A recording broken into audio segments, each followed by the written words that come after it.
Hallmarkies podcast. We are so excited to be here today. We are reviewing a ton of new movies. There's actually 9 new Hallmark projects we're going to be talking about, which is a lot. It's going to be super fun.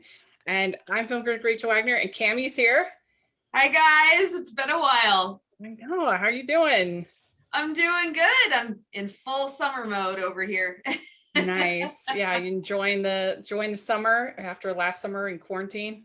Yeah, actually this summer we are busier this summer than we ever have been as a family. So yeah, there's no lack of activities and ways to keep my kids busy this summer. So yeah, me too. I've been able to travel twice, which is kind of crazy, but both times to visit family.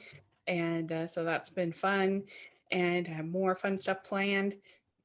And I'm really looking forward to that. And it's just nice to be back doing things again after last summer. Yeah, to be a little normal. Yeah. Absolutely. Well, and especially also even for Hallmark, because last summer, I mean, they did the best they could, but it was just kind of these cobbled together seasons. And so now we have the whole summer as summer nights instead of June brides and summer nights.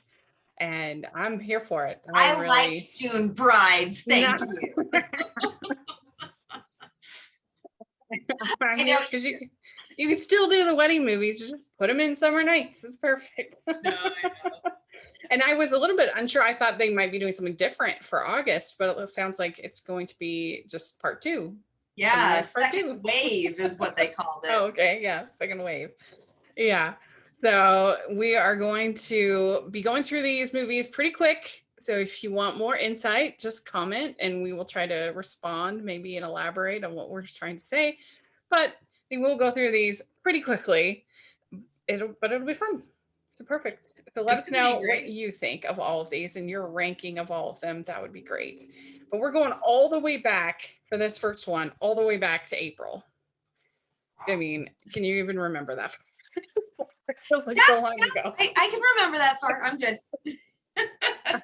We are talking about Hearts Down Under, or as it was known in other places, Romance on the Menu is its other name.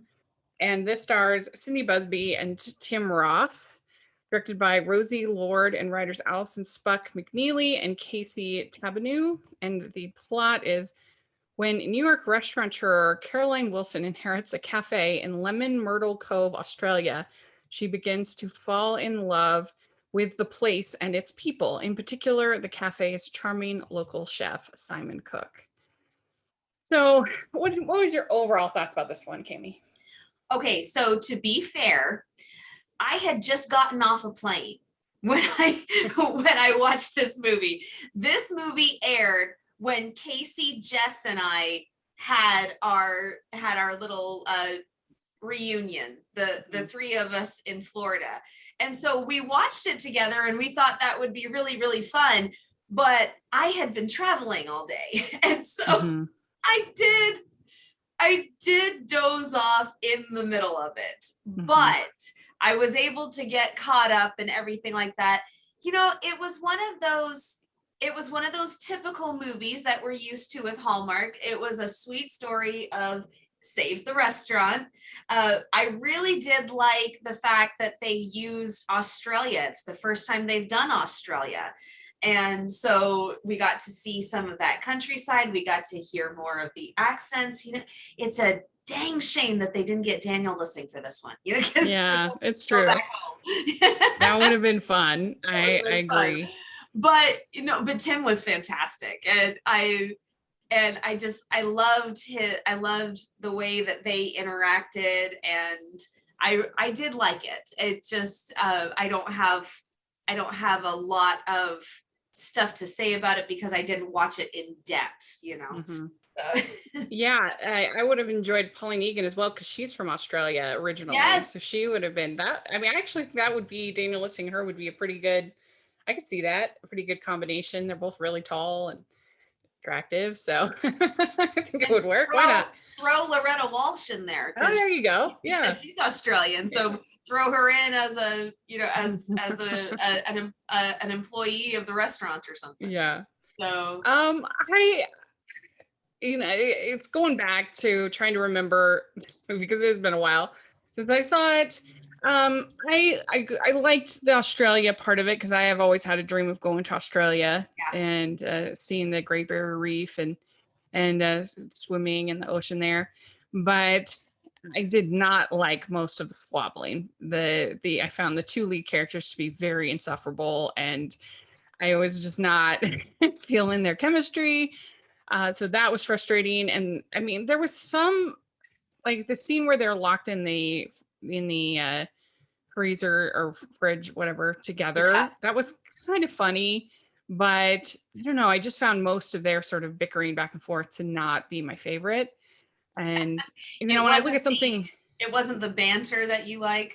no, I mean when I look at something like it's beginning to look a lot like Christmas, which you have opposites, and they even have a scene where they get caught in this in a fridge kind of thing together. Like that was so much funnier, and I was just rooting for them so much more. And maybe I don't know if it's just what it is that makes one thing work and another thing not work.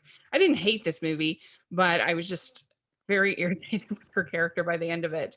I And think, but I think it's one that we've seen a lot of. yeah. It's one of the typical Hallmark movies. So it wasn't a standout. It wasn't something different. It wasn't something new, even though it had a new actor that we're not used to seeing. So Mhm. I think everybody just loved listening to him. Yeah. And he was pretty hunky. I'd see him in something else, give him another shot. He Oh was yeah, pretty I'd decent. Yeah. I'd watch him in something else. Hmm. Yeah.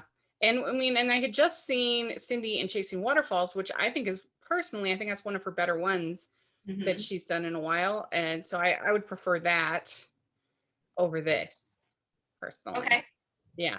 But I think this is way better than either of the acquisitions that they got last year. The store one and the balloon one were not my fave. I didn't like those very much. Really? That's news to me. so, so this was much better than that. Yeah, and I mean it is kind of crazy that these people expect her to somehow run this store, I mean run this cafe while she is working in New York. I That guess you can do seems anything virtually, but it certainly is a very reasonable thing for her to do, to sell the property. Like yeah, that's like that wow, seems outrageous. that seems a very typical dilemma in Hmm. Hallmark. Yeah, Is we want you to completely uproot your life and move over here to yeah, run this tiny little area. yeah. And it's So, one thing if it's like moving to Pennsylvania or New York City or something like that, where it's like moving to Australia is is a lot. that is a lot. I will So say this: we've never seen Cindy as a chef, and I did yeah. enjoy seeing her as a chef. I Hmm. I thought that was a cute and Yeah. fun look for her. Yeah, that's interesting. I hadn't even thought about it, but I'm trying to think through her different roles. I 'Cause don't she's been a remember. teacher. Yeah, She's been a teacher a lot. Because in Royal Heart, she she's a has been a teacher a teacher. lot, and she was a Yeah. photographer Oh yeah. in Chasing Waterfalls. Right. Right. So yeah, and Yes. she was a rich girl in Heartland. Oh yeah.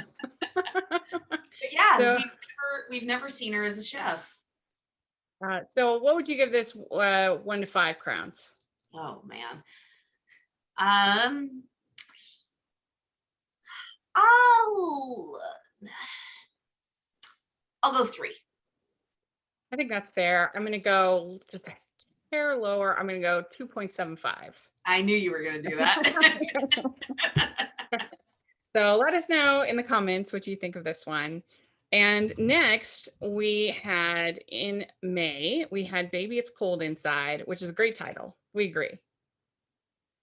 Great title. Yeah, yeah. Yeah. Okay, so this one stars Jocelyn Houdin and Steve Lund, who I love Steve Lund so much. And it's director Marita Grabiak and writer Barbara Kimlicka. They've done a ton, both of them have done a lot, especially Marita. And when a travel agent up for a promotion is directed to forgo her tropical vacation to instead visit the world famous ice hotel, she discovers her sacrifices are more than compensated. And I think that this movie was totally fine. Like, it's not like one that's gonna stand out. I'm not gonna keep it on my DVR, but it was entertaining for a Saturday movie, Mhm. I think. Would Yeah, you agree? there was a lot of talk of people are ready for summer. They don't want to see a winter movie. What are you talking about?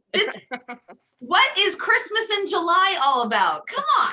You know, it's Yeah. I said in our preview when we previewed Summer Nights, I was like, they could pretty much put in a Christmas movie, and this is like Christmas adjacent. It's like not actually Christmas, but no, it's not Christmas, it kind but of feels like a Christmas movie though, just because yeah. it's so wintry. But they could do one of those every season, and I would be fine. Be Yeah, like, I don't know why that was the reaction. no, That wasn't my reaction. I, to be completely honest with you, I was worried about them doing the exact same location because, you know, they've already done one movie at the Ice yeah, Hotel with hmm excuse me, with Kevin McGarry and Amelia Olarope, which was fantastic. hmm I mean, we all loved that one. And so I was nervous. I was very nervous about hmm this one. I did not want it to be a repeat. And so when the movie got going, I thought, okay, cute. Yeah. Wants tropical, gets sent Arctic. and, and then, oh, owner, that's a twist. You know, I did not see yeah. that coming at all. I thought maybe employee or something like that. And so I thought that was an interesting twist. I had two, I had two problems.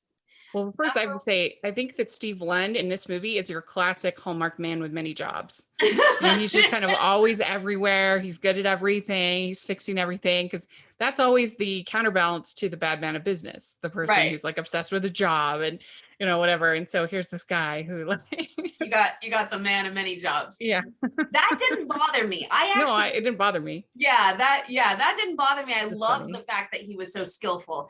I did not like the fact that he was not knowledgeable. You know, Mm, when, you know, she's covering for him on this tour that he supposedly has not led, but he knows. yeah. And this person who knows absolutely nothing about the scenery or the sights or the surroundings is covering for this guy right in front of the person who Mm. they are supposed to be impressing. I'm like, That's true. That's a good point. Yeah, and that whole scene in the glass blowing thing it's just it made me laugh because one of our friends, Dory, yeah, Dory. she's actually blown glass before, and she's like, it's not sexy at all. And so when they were doing that in this movie, I was like, they're blowing glass again. Like, how many times? I think we have Sweet Home Alabama to blame for that because in that Probably. movie, yeah. So they're just like, let's put in like it was so random. They were like out on this expedition, whatever you call it, this Yeah, trek. a And then tour. Yeah. surprise stop at the ice. I mean, at the glass blowing. At the It's cottage that funny. happens to have the glass blowing Yeah, business downstairs. that was I funny. didn't mind that. My husband, he teases me about a sweetheart chopping wood is not as sexy as Hallmark makes it. I said, I know that, but I like watching it on Hallmark. Thank you. You know, and so Yeah. I didn't mind that, and the stuff that Oh, they had was beautiful. But yeah, it was fine. It was just funny. It made me oh laugh. yeah, Like no, it was that there funny. would, and especially that there would be this place, like it's obviously like a big place, space. Like it's not just some like it Right. looked like a pretty decent sized little factory kind of place that they would just like stumble upon it and be like, oh, we had no idea this was here. That is true. Yeah. And but the other thing that I had a little difficulty swallowing was Jocelyn's character, Hannah, as a businesswoman. And Hmm. I mean, she was so klutzy. And Oh you know, yeah. that works for When Hope Calls. It works really well. And it worked in for From Friend to Fiance, but it didn't work here for me. You know, that she's making so many errors and goofing up so many times when, you know, she was supposed to have been the head or the manager of a Hmm. hotel, And yes, she lost the position because of her klutziness, but I'm just like, I don't find anything professional or Mm. adult about this person. Yeah, and in the first one we saw way more of the ice hotel because there was the whole Yeah, wedding and there was the whole, and so that was a little more fun. I think it would have been fun if they could have had the jilted girlfriend in the first one come back and be in the second one, because I felt so bad for her. She got the short I end of the know. stick on that one. So it I would have been know. kind of fun. But what's interesting about this movie is that they were like right ready to film it. They were last year, Yeah. and I think it was on like day one or right before, something like that. Very, very close, with Jana Kramer in the lead. Oh, And then I it didn't got, know that part. yeah, yeah. And I'd heard that last year, when we interviewed Jana Kramer, and then Jocelyn confirmed that that was the case, and when I interviewed her. Okay. So it's kind of interesting what it would have been like. I'm not sure who the male lead originally was, if it was still Steve Lund, but yeah, it's kind of interesting to think what it would have been like if it was Jana Kramer If it versus had been Jocelyn. Jana instead. Yeah. Yeah, Yeah. that would have been interesting. A friend of mine said they should have had Kevin McGarry kind of, do a little circle or turn a corner or something and do a little Yeah. cameo. I said, dude, he's way too busy for that. He doesn't have time to do cameos. It would have been funny if they had been like friends and maybe had like a Zoom call or something. That might have been That kind would of have been funny. funny. That would have Yeah. been so cute. Just incorporating the two movies together. Yeah. I love it when they do that. I I love know. it when they establish history like that. It's really funny because the characters always get flack if they're too chicken to sleep in the hotel, and they're looked at as not the villains but just the weaklings. And I Hmm. thought about it and I said, you know what, I wouldn't want to sleep on ice either and Yeah. constantly be bundled up. Yeah, I'll go there and I'll spend all day and I want to take a tour and see all of the beauty, but no, I'll take a heated room, thank you. you know I'd be curious to see how I do, because I do sleep warm. Like I can never want to have covers on. I get very warm. And so I kind of wonder, maybe I would do better than others, but I don't know. I don't think It would you'd be be taking interesting. off the covers. I don't think I probably wouldn't, but I think I'd probably do better than some people at least. But what would you give this one out of 5?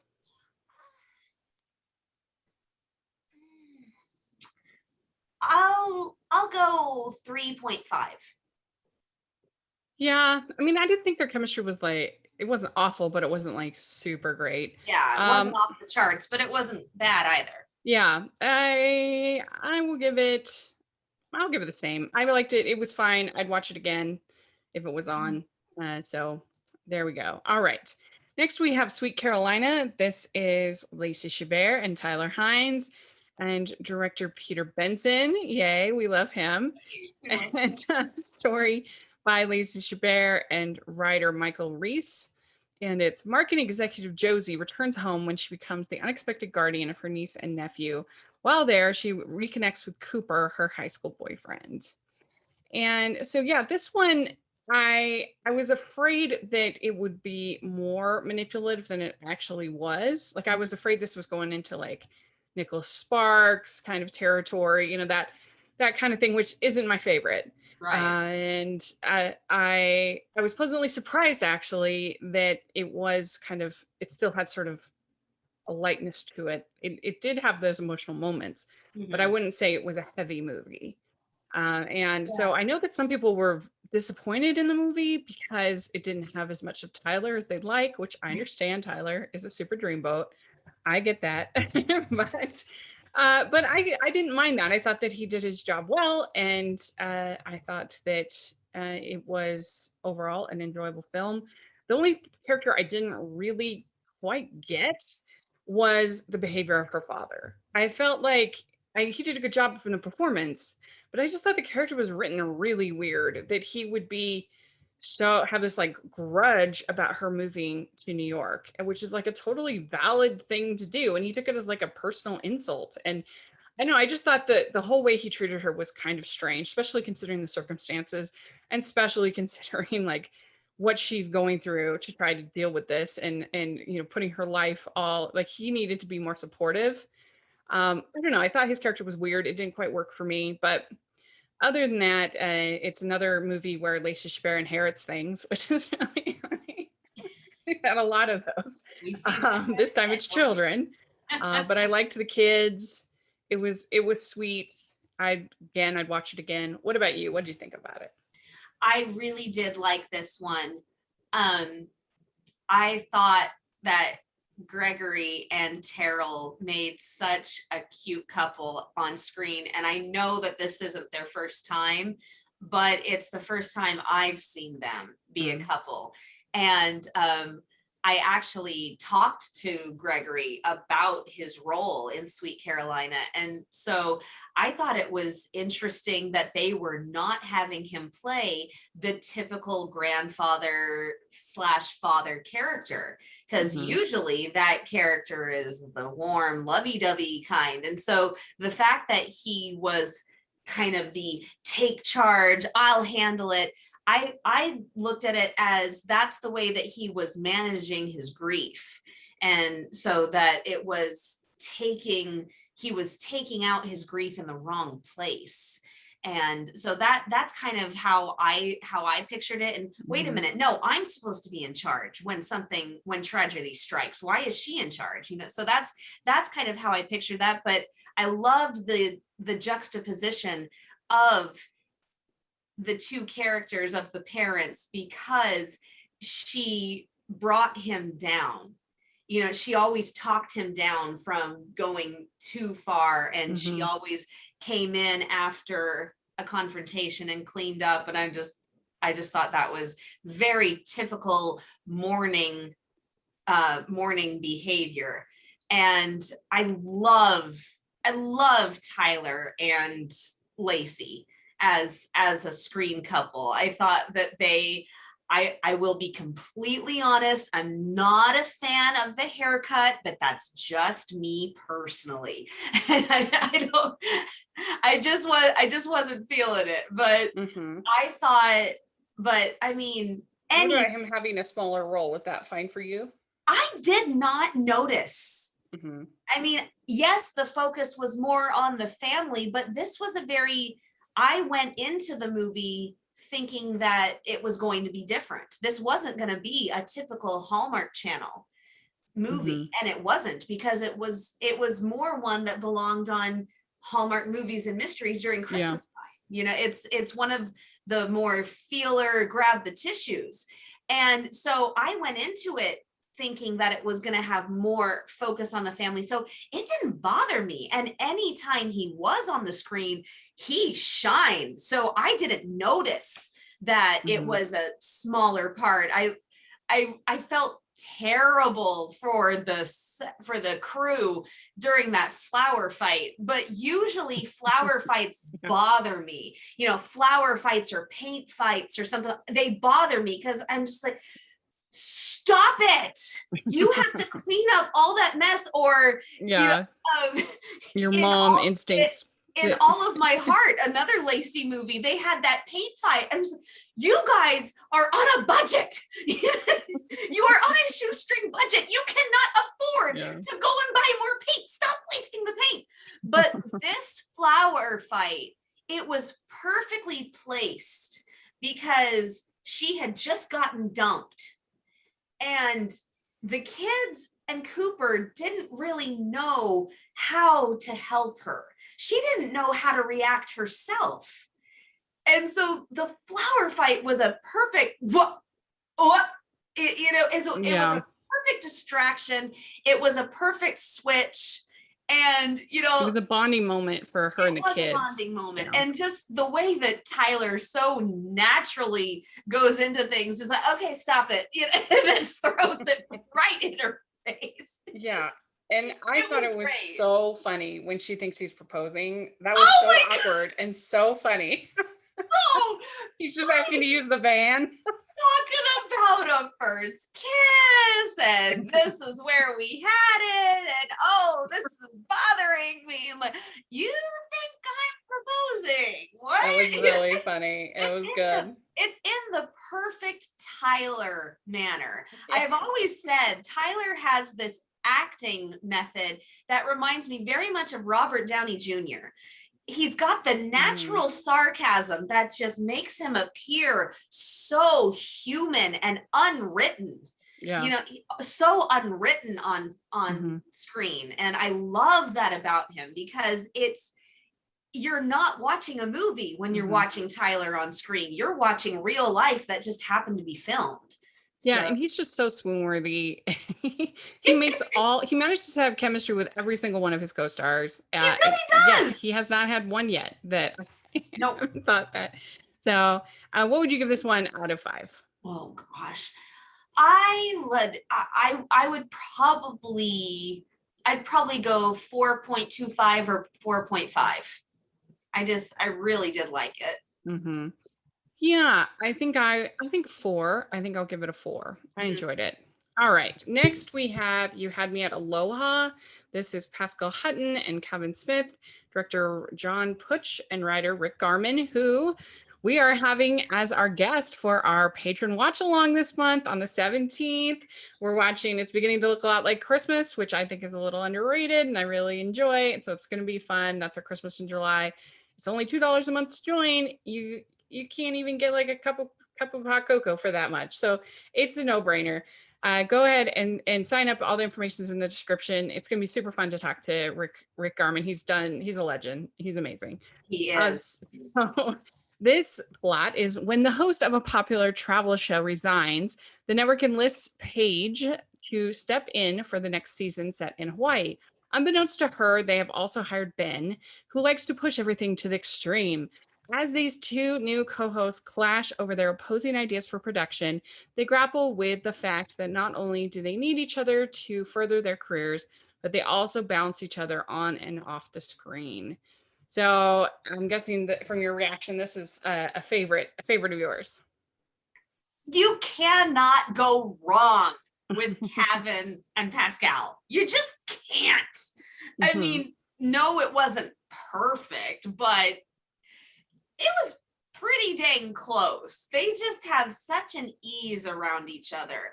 And knowing that this was their baby and they brought it up from concept to execution, and the beautiful locale and the way that they play off each other, it just, there was very little that could, I mean, their banter that they had on screen is very reminiscent of the stuff that I've seen them do in real life.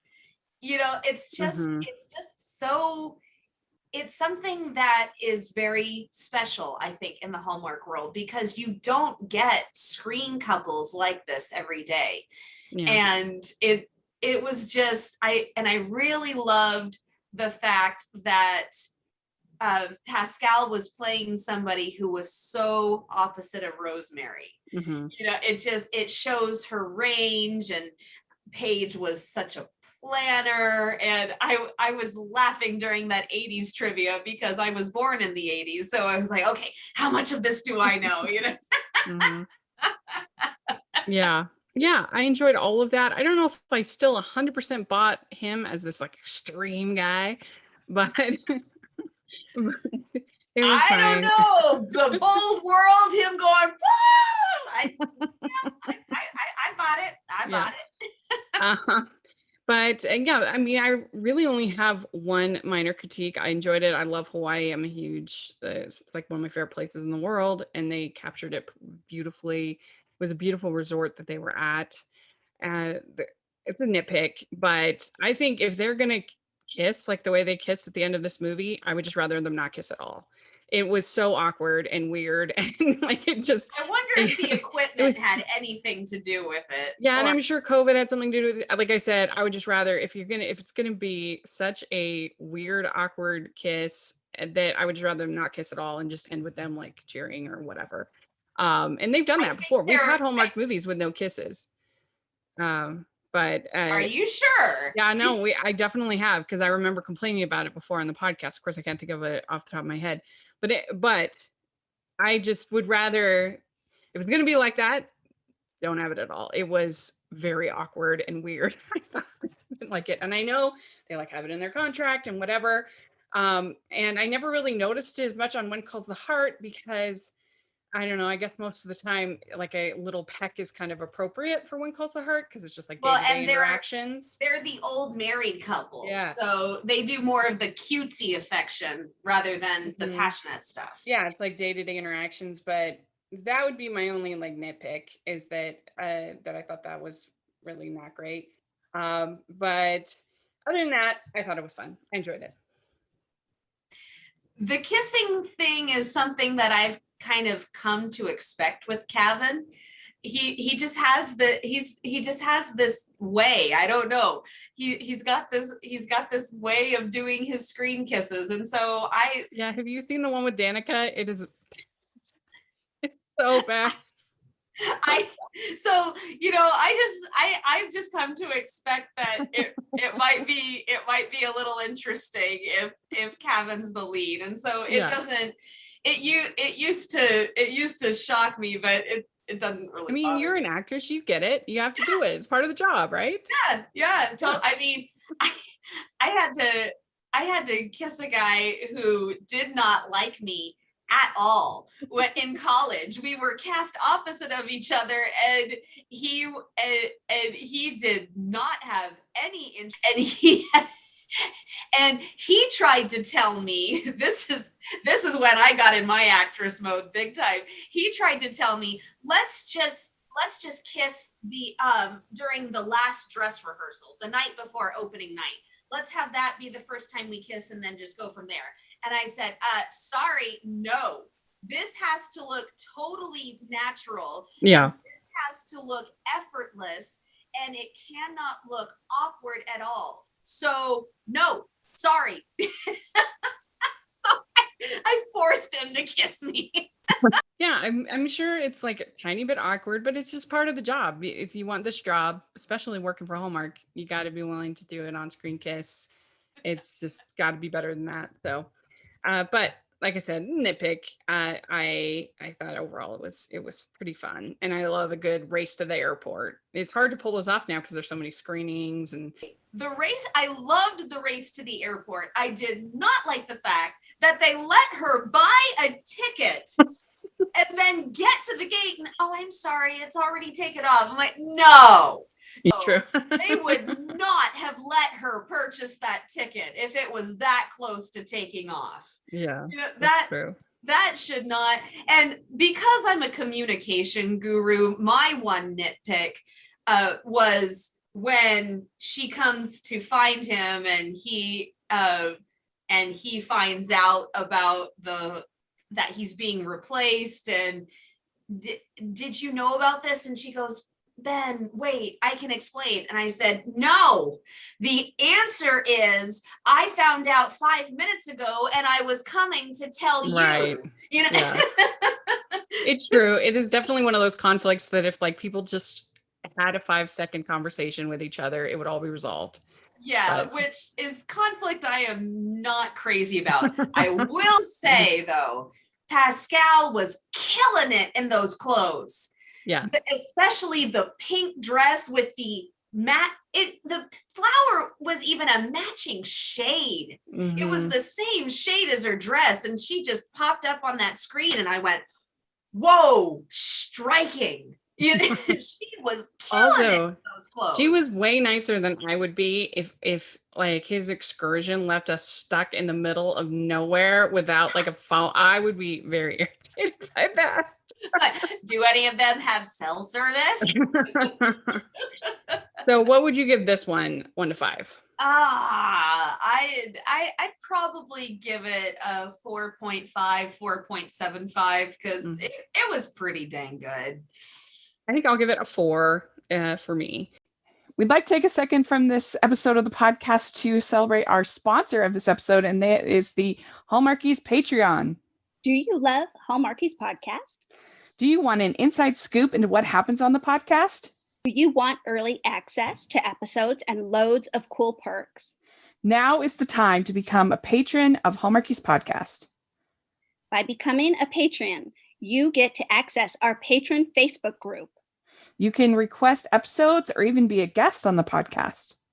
And most importantly, any patron can join our monthly movie watch-alongs with stars like Paul Campbell, Natalie Hall, and more. It's as low as $2 a month to join in and become a special part of the Hallmarkies family. Please consider, and we will love you forever. Go to patreon.com/Hallmarkies. That's patreon.com/Hallmarkies. So, all right, next we had The Baker's Son. This is Eloise Mumford, Brant Daugherty, director Mark Jean, who's done tons of stuff, writer Stephen Peterman, and Gary Donzig. And it's Matt's passion transforms his bread from bland to brilliant. But when his bread loses its magic, the island locals panic and turn to Annie, Matt's childhood friend and true love, for help. So, what was your overall thoughts about this one? It was bonkers. Yeah, it really was. That was the word I was going to use. It was bonkers. Okay, so here's the thing. Number one, the way that it was promoted, it didn't say anything about them being friends. And so he walks into her shop and says, "Oh, look, it's two of my favorite people." I'm like, wait a second, what? It's they're best friends. Got it. I still don't know how two people can be that close. I have guy friends that I'm very close with, but I'm married. I don't know how two people who are that close and who are unmarried can be that blind for that long, but that's just me. Yeah. Well, especially if one has a major crush like that. Yeah. I mean, because I have a very good guy friend that, I mean, we just don't have that dynamic, but we're really close and we're good friends. But if one of it's the whole When Harry Met Sally thing. Yeah.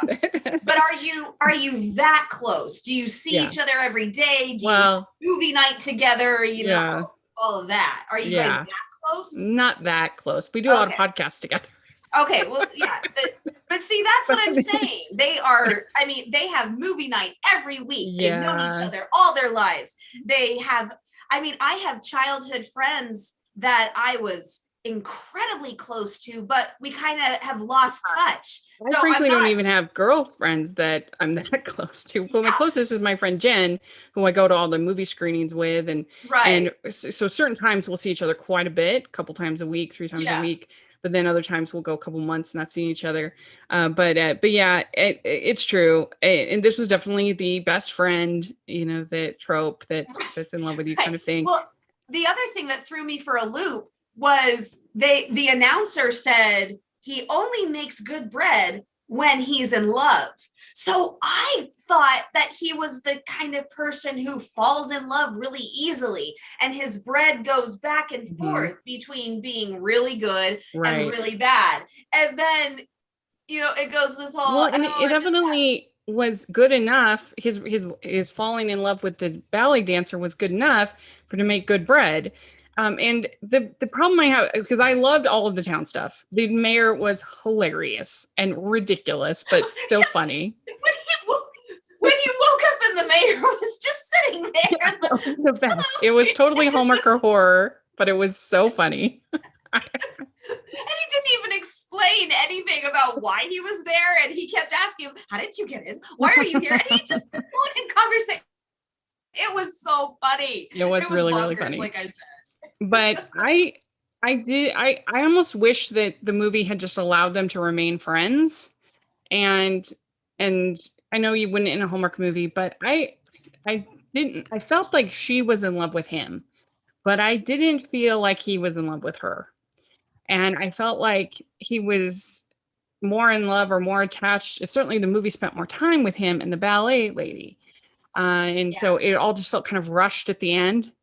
As far as his attraction to her, and so that's what hurt the movie for me, is that I just didn't feel it from him for her. I kind of did, but it wasn't at this incredible, passionate, I've been so blind level. Yeah, it's true.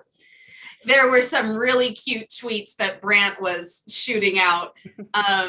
This one scene where they hug and spin, and he said, "My wife said that we were really cute together, and that's an incredibly supportive spouse." So like, yeah, that is an incredibly supportive spouse. Good for her. So it was, but yeah, overall it was just bonkers. It was weird. Yeah. What would you give it 1 to 5? I don't know. I honestly don't know because it was just so out there, you know? Yeah. I think I give it a 3.25. I feel I'll go with that. Yeah. Okay, good. All right.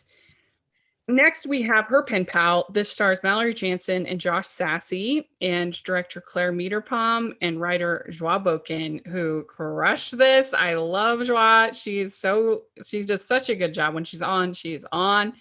And it's event planner Victoria can't wait to attend and plan her best friend's wedding in Paris. But when she finds out her ex is bringing a date, Victoria reconnects with her French childhood pen pal.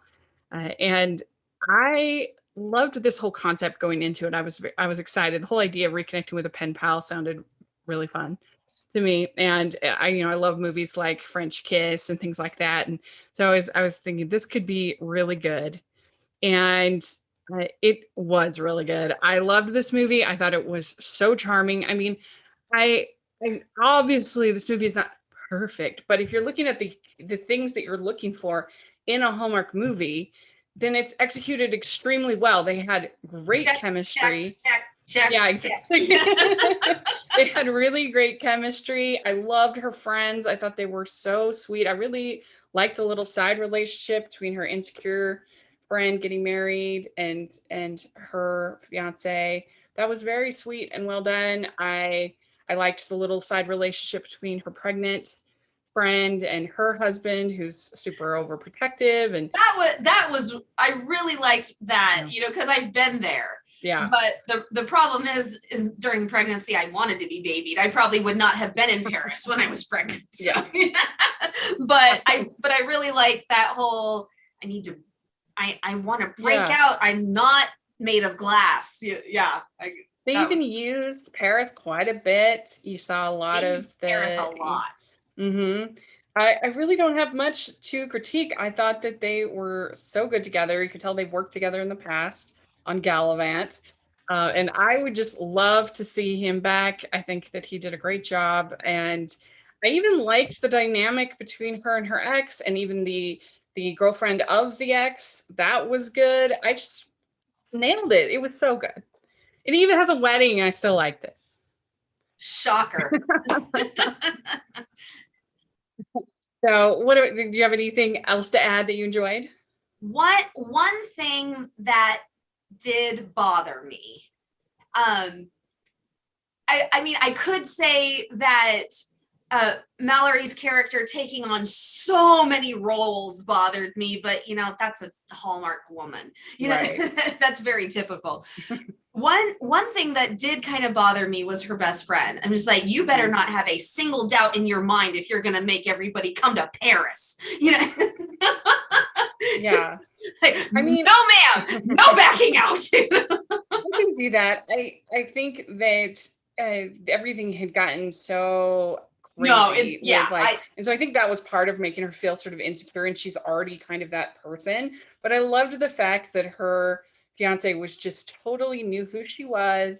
Oh yeah. Knew, and he was great. If that had been happening at home, that would have been fine. Yeah, I can see what you're saying. But they have come over an ocean. This was not cheap to get to. So, yeah, that's true. So you better be 100% certain. I mean, I don't know. It always bothers me when people are that unsure 2 days before their wedding. I'm just like, why are you engaged? But they played it very well. She obviously loved him. She obviously wanted to marry him. And so I thought, okay, thank you. Yeah. And then the end wedding was so good. I really enjoyed it. And seeing him see her at the end and then them dancing at the end was great. Josh's French accent, Was really good. bing, bing, bing. The Yeah. man hit the bell, got a 10, whatever you want to say. That was incredible. It was like me looking Daniel Lissing up on my phone for the first time and saying, huh? Where is he from? Yeah. The I man's a Brit. Yeah, I would give this a very high score. I really enjoyed it. I think it will stay on my DVR for many, many, many years to come. So I think I'm going to give it a 4.9. Wow. Yeah, I really liked it. It was very good. And Joie Boken's script is the true star. It was very well done. Well, and I mean, the fact that she had the two women actually talk, the ex and the current soon-to-be Yes, ex. that was good. That whole relationship was good. This is awkward, isn't it? Yes, it is so awkward. Thank you. We're being adults. Yay. Yeah. And sometimes like the whole overseen kiss, the overseen kind of thing can be cringy, but I thought it kind of worked. And because she's still figuring out that relationship, because it's all happening so fast. And so it worked for me. Yeah. So and good. That, it was the mid-movie kiss. We've with the wrong person. Yeah, with the wrong person. Like, what? Huh? Yeah. It worked. It totally worked, and it was different. That was something that I really enjoyed, because even though I didn't enjoy watching him kiss her, I'm like, but it was different. And and we've never seen that good of a kiss with the ex. Yeah. It's true. It's either they get pushed away, or it just looks like they're kissing her and really they're not, and it's a huge misunderstanding. But at least there was something to misunderstand here. So. Yeah, and I just loved how in the wedding, because she's officiating the wedding, and she reads his letter, puts her own touch on it.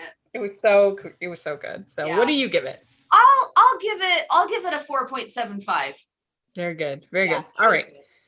Okay, we're almost done. So we have Sand Dollar Cove, and this is Chad Michael Murray, Ali Michakas. Sorry, I butchered the name. It's based on the book by Nancy Nagel. And real estate development project manager Ellie is sent by her company to the quaint seaside Connecticut town of Sand Dollar Cove to acquire the beachfront property they've chosen as the site of their new resort. Brody, the charming local who holds the deed, wants to make sure the town's beloved pier, where many memories have been made over the years, remains intact. Ellie and Brody spend time together while she tries to figure out a way to make the deal work, and the undeniable connection between them grows. So for me in this movie, I did go in it with pretty low expectations, because I feel like Chad Michael Murray's last 3-4 Hallmark movies have not been good.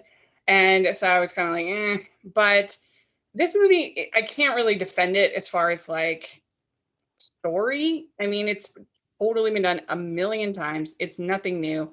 But I thought it was executed reasonably well. I enjoyed it. I'd watch it again.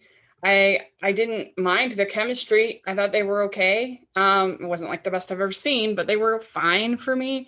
And it was hitting all those beats, classic beats. But each time I was like, oh, that was done kind of well. That was cute. And so I understand why some people are like, oh, that was boring, because it is very, very by the numbers. But for whatever reason, I was in the mood for just a classic Hallmark movie. And I feel like that's what we got with this one. It was just a serviceable, normal Hallmark movie. And I love the ocean. I'm a huge sucker for the ocean. So that all the ocean scenic. That's clam bake. What pulled the wool over your eyes is all that blue water. Maybe. But I liked it. I thought it was good. I enjoyed it. What about you? The first half, I was bored. I will come right out and say that I was bored the first. I really liked Chad Michael Murray in A Cinderella Story. I really loved him as the Prince Charming character there. But I've never been one for brooding. And that's what he's known for. That's what he's famous for, is just being the brooding charmer. And like, Yeah. brooding does not sit well with me. So I loved him in Road to Christmas, but the rest of his Hallmark movies have not been great. Yeah, Road to Christmas was great, but he was opposite Jesse Schramm, who's very bubbly. Yeah, that's true. And exciting and, very out there. And so when you put two actors next to each other who are very, very calm and on the down, on the downplaying slope of things, then it can kind of be a little too mellow. Yeah, I can see that. I would be willing to give this mid-movie kiss, the mid-movie yeah. kiss, that brought it up a notch, and they weren't trying to get out of it. He had kind of a cute line to go in. How would you like another surprise? And she knew that it was coming, and neither of them were trying to fight it. And then the second time he said, "Let's do that again." That was cute. That was cute. Agreed. That was sweet. And it didn't look like they were trying too hard. So it was not my favorite, but it had a couple strong points. Yeah. This Ali Michaka, I feel like she has potential. Like, I'd be willing to see her in another movie. I think that. And the little girl was super cute. I'd like to. Oh, she was precious. I'd like to see her in another movie with a different co-star, just to see how she does. Same. And that little girl. I mean, there are so many child stars that overplay for the camera, and then people say, "Oh, they're so talented." I'm like, "Oh gosh." She was very cute. She was not. She was right there, and I was really, really happy for the choice. Yeah, me too. Yeah, I give this movie 3 out of 5. I enjoyed it. It's nothing that it's not anything spectacular. It's by the numbers, but I liked it. I thought it was good. So what about you? I'm gonna go 2.75. Okay. All right. Now we have 2 mysteries to talk about real quick. This is so long. Okay. So the first one is the Aurora Teagarden Mysteries Till Death Do Us Part. This is our big wedding. And it's, of course, got all our leads from the series with CCB and Peter Benson and Nala Mader and everything. Directed by Martin Wood, writer Tina Booth. Just days before Aurora's wedding, a body is discovered and she fears her father may be a suspect. She and Nick race to solve the cold case before they walk down the aisle. I thought that this was fun. I especially liked, I love Mary Lou Henner. She's like my BFF all of a sudden. Yes. I love her, but I loved the whole plot with her and Aurora's dad was super fun. Very cute. It's adorable. Yeah, very good.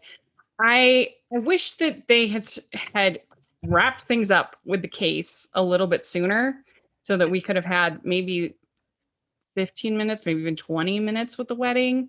It felt a little rushed. You wanted a longer wedding. Yeah, we've been waiting for this wedding for so long. Yeah. And it was so short. It was like, just felt like a couple minutes and then it was over. And I could have used a little bit less mystery and a little bit more marriage. But other than that, I'm sorry, what? A little more what? A little more of the wedding? That's right. Well, of course, Aurora's not going to be a bridezilla, so that's the only one I know. But I don't know, what do you think of it? I loved it. Yeah. I loved it. It was a very strong addition to the series. Mm-hmm. Niall Mader plays some of the sweetest main men ever. I'm just like, are you like that in real life? Because if you are, your wife must be in heaven. It's just, he plays some of the sweetest, most supportive, most incredible men. And it's just, this whole wedding talk. It was cute. What do you think of her dress? To be completely honest, I was paying more attention to the arch made of books than the dresses. Well, I was just surprised because it was very modern, It the way was. that and I wasn't expecting that, but I liked it. I thought it looked really pretty Oh yeah. on her. Yeah, Yeah. I mean, does CCB look bad in anything? Yeah, that's true. she she wears anything very, very well. And I thought the mystery was well played out and took the gradual steps really well. And the killer still had the twist, where you think it's one person and Yeah. then all of a sudden, no, it's not. I guessed who the murderer was when her husband looked really shocked. I'm like, oh, it's not him. So I Yeah, knew that from was pretty telling. shocking. Sweet little, I woman here know. is like, Yeah. I mean, murdering someone and then covering up with cement and not talking about it. I mean, For that's 20 pretty. years. But yeah, implicating her dad and everything. I thought everything was really well executed, really well done. And I absolutely adored the scene in the police station with Yeah, that them was back to back. It was so cute. Yeah. And it was executed perfectly. Yeah. It was just funny. I do wish there had been more Miranda. I know she couldn't do it because of COVID, but I do wish there had been more Miranda to kind of offset Aurora's character. But her meddling into things. Miranda's kind of the one who keeps her in line. But I liked Sally in this. She was fun. Oh, Sally, like, very funny. Don't make me tell your mother on you. Perfect. It was go. Yeah, it was so good. It was great. So I'd give it, just because I did think the wedding was a little rushed, but I'd give it like 4.5. It was really fun. I enjoyed it. Yeah, I'll give it I think I'm gonna go with 5. I didn't have any trouble with it. So yeah. Very cool. All right. Well, last one. 4.9 because Miranda wasn't in it. There we go. Okay. So last one is To Catch a Spy. This is Natalie Kelly, Colin Donnell, and Patty Murin. Director Jeff Beasley, writer Rick Garman. Again, coming up here. Yeah. This was his first mystery. He was very excited about it on Twitter. Yeah. It was cute. When the newly renovated Hotel Optima in Malta has a grand reopening, Chloe and her team from Destination Traveler magazine head over to cover the travel scene in Malta and sees someone fall to their death right past her hotel window. And do you know, is this a one-off or are they planning multiple? Did it feel like when you were watching it that they would be more, or? I think that it could go both ways. This could be a one-off or it could turn into a wheel. I mean, because you could definitely see Chloe and Mr. FBI agent for falling in love, and see this was when they met, so it wasn't as focused on the romance. And usually when they're getting a series going or getting a wheel going, they don't have them fall in love in the first movie. So I think this could turn into a thing. It could become a wheel. But if it stays as a standalone, it'll be fine too, because I thought it was a really strong one. Yeah, I haven't seen this one because I was at a family reunion, so I missed it. So you are the lone representative. So she is relying on me. Yeah. So tell us, what did you think? Well, it had great banter, for one thing. It had really fantastic banter. There's one line that I even took note of because it was so funny.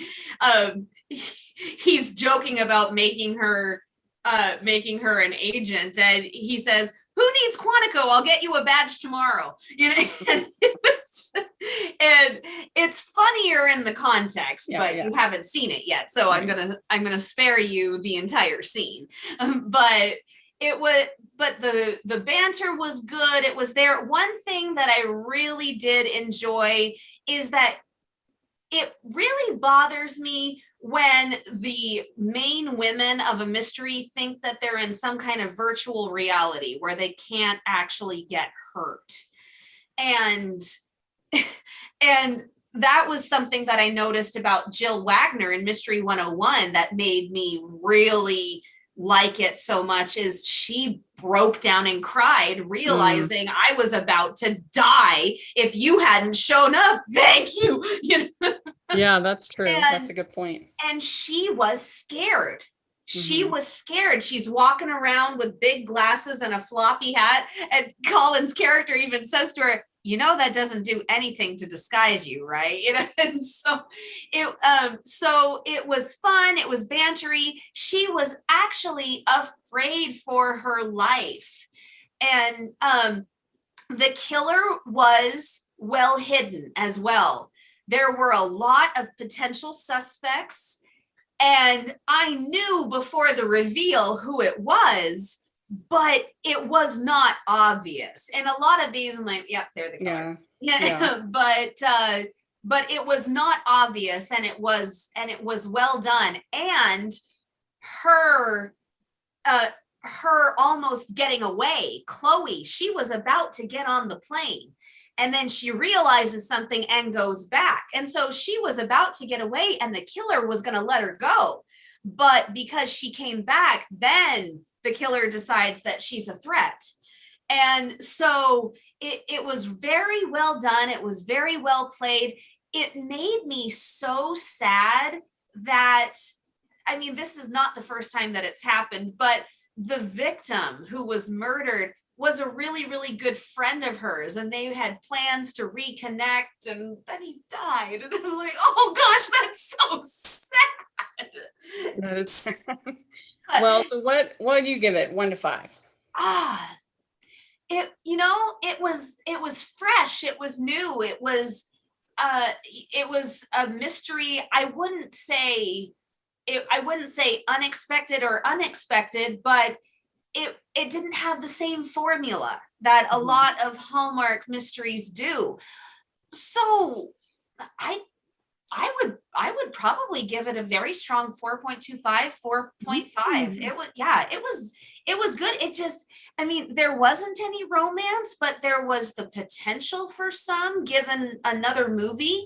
But the lack of romance didn't have an effect on the movie itself. Sometimes it does. Yeah. You know, sometimes if the two leads are not romantically involved, then the plot becomes dull. That was not the case here. It was very well done, and I was not bored at all. In Malta, they used Malta very much, and it was. I wondered about that. Yeah, they very used it very nicely. All right, we did it. We got through them all. So let us know which ones were your favorites, what you thought of all of these. We'd love to hear in the comments section or on Twitter. And Cami, where can people find you? Oh, lots of places. You can find me here.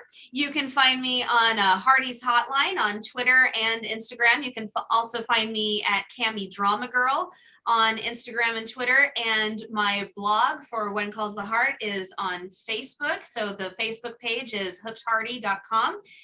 No, that's my blog. My blog is hookedhardy.com, and my Facebook page is Hooked Hardy. Great. And you can find me at Rachel's Reviews, all over social media, iTunes, YouTube, and on Rotten Tomatoes. So check that out. And also make sure you're following the podcast to Hallmarkies Pod and Hallmarkies Podcast, all over social media. If you're listening on iTunes, please leave your ratings and reviews. We really appreciate it. And if you are watching on YouTube, please give this video a thumbs up and subscribe to the channel. We appreciate that so much. We also have our Patreon group, like we said, and you can be part of the watch along with Rick Garman, and it's going to be super fun. So don't miss out on that. We really appreciate the support so much. We also have our merch store, which has Aurora Teagarden and other Hallmark inspired merch. Take a look at that. And thanks so much, Cami. I really appreciate it. And we'll talk to you all later. Bye, everyone. Happy 4th of July.